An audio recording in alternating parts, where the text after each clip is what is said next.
শুভ দুপুর বন্ধুরা, 3:30 বাজে। তো আমরা রওনা দিচ্ছি, দার্জিলিং যাব। তোমাদের দাদাভাই বলছে আজকে নাকি টোটো দিয়ে আমাদেরকে দার্জিলিং নিয়ে যাবে। তো চলো তোমরা সবাই আমার সাথে।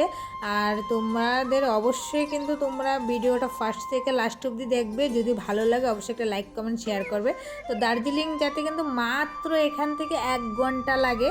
তো আমরা 1 ঘন্টার মধ্যে কিভাবে দার্জিলিং যাই সেটাই আজকে তোমাদেরকে দেখাবো, ঠিক আছে? তো চলো আমাদের সাথে। অনেক ভাঙ্গাচোরা রাস্তা দিয়ে আমরা যাচ্ছি টোটো দিয়ে। সেটা কিন্তু অবাক কাণ্ড যে টোটো দিয়ে আমরা দার্জিলিং পৌঁছে গেলাম, চলে এসেছি কিন্তু দার্জিলিংয়ের কাছাকাছি। দেখতেই পাচ্ছ প্রচুর টোটো এখানে জমে আছে আর প্রচুর লোক।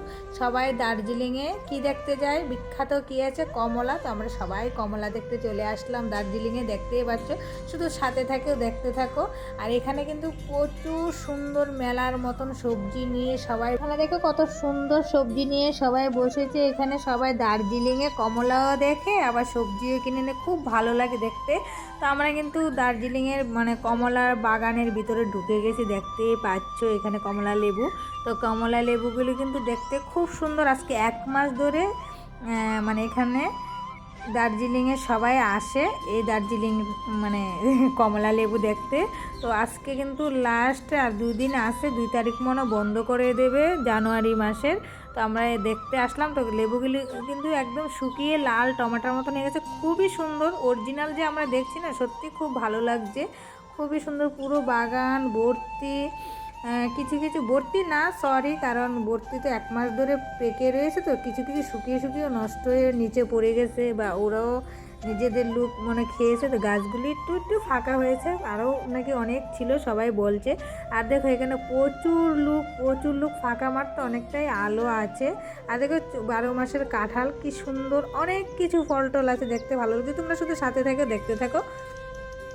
আমার ছেলে মেয়ে খুব ব্যস্ত, ঘুরে খুব আনন্দ পাচ্ছে। এটা মৌসম্বির লেবুটিও খুব বড় বড়। এখানে দেখলাম কি সুন্দর জাম গাছে সুন্দর জামের মুকুল এসছে, ফুল এসছে আর কি। আর পেয়ারা গাছও 12 মাস পেয়ারা ধরে, বলছে খুব টেস্টি। আর আমার ছেলে মেয়ে তো খুব ভিডিও বানাচ্ছে। তোমাদের দাদাভাই, মা, পিসুমণি সবাই এখানে সবাই মিলে এসছে, খুব আনন্দ লাগছে। আবার চলে আসলাম এখান থেকে ঘুরে, যে আর একটু কমলাগুলি দেখি কেমন লাগছে। দেখো কি সুন্দর লাগছে কমলাগুলো, খুবই ভালো লাগছে দেখতে।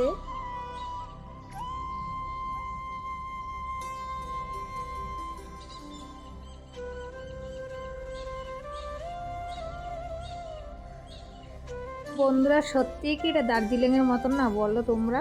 আমরা তো আর দার্জিলিং যেতে পারবো না, তার জন্য আমরা এইখানেই দার্জিলিং দেখে নিলাম। তো কেমন লাগলো তোমরা অবশ্যই কমেন্টে জানাবে। যদি ভালো লাগে অবশ্যই একটা লাইক কমেন্ট শেয়ার করবে। তো দেখো সত্যি খুব ভালো লাগছে, এই জায়গাটা কিন্তু অনেক ভিতর সাইড। তো এখানে এই লেবু বাগানটা থাকাতে অনেক লোক কিন্তু এসে এসে দেখতে পাচ্ছে। সবাই ভাবছে যে আমরা তো দার্জিলিং যেতে পারবো না, তাই আমরা এখান থেকে সে ভাইরাল কমলা লেবু বাগান কিন্তু এটা, তোমরা দেখবে ফেসবুকে টেসবুকে সবাই। তো আমরা কিন্তু প্রতি সপ্তাহে এদিকে যাই, কিন্তু গল্প শুনে লুক দেখে আমরা ঢুকিনি। আজকে ভাবলাম না, আজকে যাবই, কারণ জানুয়ারি মাসের 2 তারিখ বন্ধ করে দেবে। তো আজকে 31শে মাস ডিসেম্বরে, তাই বেরিয়ে পড়লাম আমরা সবাই। দেখলাম সত্যি খুব ভালো লাগলো। তো দেখা হয়ে গেছে, আমরা সবাই বেরিয়ে একটু পিসুমনি সবজি কিনেছে, আমিও কিনেছি। এবার মেন নার্সারি যেখান থেকে চারা নে, এখানে ঢুকবো এবার। এই মালিকেরই এখানটা থেকে সবাই চারা কিনে আর কি। তো সবাই বলছে এখানে এসে খুব বড় বড় লেবু আর মোসাম্বির লেবু আছে। তো এখানটা দেখলাম, সত্যি ঢুকে দেখলাম বড় বড় মোসাম্বির লেবু আছে, কমলা লেবু আছে, এখানে ভালো ভালো চারাও আছে। উনি মালিকের অনেকে জিজ্ঞাসা করতেছে একটা চারার দাম কত, ভালো যেগুলো সেগুলো 250 টাকা দাম বললো। কিন্তু খুব সুন্দর দেখে, কিন্তু খাওয়ার থেকে দেখাটাই শান্তি, অনেক আনন্দ লাগছে। গাছে নিজের বাড়িতে যদি এরকম ফল থাকে না, দেখতে কিন্তু ভাববো কতটা একটা লাগে না, খুব সুন্দর লাগে। ফুল যেমন গাছে, তেমন ছোটো ছোটো গাছের মধ্যে ফল ধরে রাখে, খুব ভালো লাগে। তো যতই দেখে মনে হচ্ছে দেখি একটু হাত দিয়ে পারি, এরকমই মনে হচ্ছে। তো সামনের গাছটা আমি একটু ধরলামও, এই যে খুব সুন্দর লাগছে লেবুগুলো দেখে। তো আমার এতটাই ভালো লাগছে, মনে হয় কয়েকটা পেরে পেরে নিই। তো যাই হোক, তো আমরা এবার বেরিয়ে পড়বো এখান থেকে, সব দেখা টাকা হয়ে গেছে, আর দেখবো না বাবা, অনেকটাই রাত হয়ে যাচ্ছে, যেতে যেতে বাড়িতে অনেকটা রাত হয়ে যাবো। তো আমরা বেরিয়ে পড়লাম সত্যি সত্যি এবার। তো দেখতে পাচ্ছ বেরিয়ে গেছি, চলে আসলাম এখানে। এখানে সবাই গাড়িতে ঢুকে গেছে, আর তোমাদের দাদাভাই কাগজ ফেলে দিয়েছে যাতে ঠান্ডা না লাগে। আর এই গাড়ি মানে ভর্তি এই মাঠটা ছিল। এবার সবাই বাড়ির দিকে যাচ্ছে, আমরাও যাচ্ছি। এবার সোজা যাব আমরা, এখান থেকে কিছু খাইনি, বাড়ি দিয়ে যেতে রাস্তার মধ্যে নেমে পড়লাম ফুচকা খেতে। এসে দেখি এই ফুচকাটা সবসময় মানে ভিড় থাকে, এই দোকানটা খুব সুন্দর খেতে, খুব ভালো লাগে। তো যাই হোক, ভিডিওটা আর বেশি বড় করবো না। যদি ভালো লাগে অবশ্যই একটা লাইক করবে, কমেন্ট করে চ্যানেলটাকে সাবস্ক্রাইব করে আমার পাশে থাকবে বন্ধুরা। তো আমরা সবাই মিলে ফুচকা খেতে থাকি, তোমরা তাড়াতাড়ি আমার চ্যানেলটাকে সাবস্ক্রাইব করতে থাকো। Tata, good night.